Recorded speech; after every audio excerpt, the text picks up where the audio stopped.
Você já se deu conta que faz quase 20 anos que os moradores de Curitiba convivem com as obras da linha verde? Boa parte da estrutura está pronta, mas ainda há muito para ser feito para entregar para a cidade um eixo norte-sul revitalizado por completo, como ele foi concebido. Eu sou Gustavo Selig, engenheiro civil, empresário, e no canal do Zero ao Concreto eu falo sobre o mercado imobiliário e a minha experiência de mais de 30 anos construindo lares. Em 2008, quando fui presidente da ADEME, acompanhei de perto o início das obras do então projeto Eixo Metropolitano, feito para dar uma nova cara à antiga rodovia BR-116. Certamente um dos grandes marcos da minha gestão foi o estudo da mudança do zoneamento na linha verde. Eu tenho orgulho de ter contribuído de forma tão expressiva para algo tão importante para a cidade, embora muitas das propostas tenham se perdido ao longo dos anos. Com a criação do Contorno Sul, o trânsito pesado foi desviado da rodovia, mas ela ainda era um grande elefante branco com asfalto de péssima qualidade e as margens tomadas por indústrias. Tínhamos um grande desafio que ia muito além do concreto. Queríamos mudar a paisagem da linha verde e todo o entorno.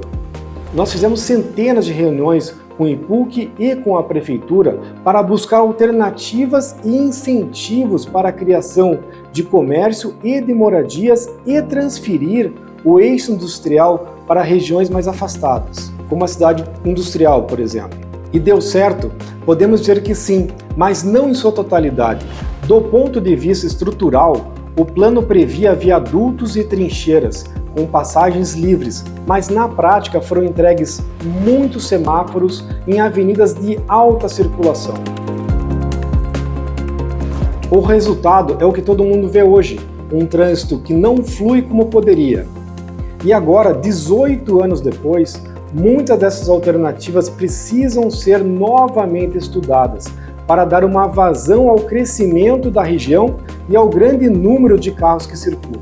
E nós vemos isso com o anúncio recente de novas obras na linha verde.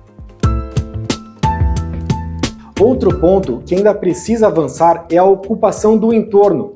Na época, reunimos várias entidades como a ADEME, o Sinduscom, a Asbeia, para discutir os incentivos para a verticalização na região. Os prédios residenciais trazem pessoas, trazem vida, e quanto mais gente, mais comércio e iluminação para a região e mais segurança.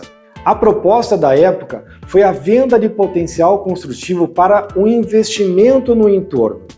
Potencial construtivo é quando a prefeitura te vende o direito de construir além do permitido no teu próprio terreno. Vendendo o potencial construtivo, a prefeitura conseguiu financiar boa parte da obra da linha verde.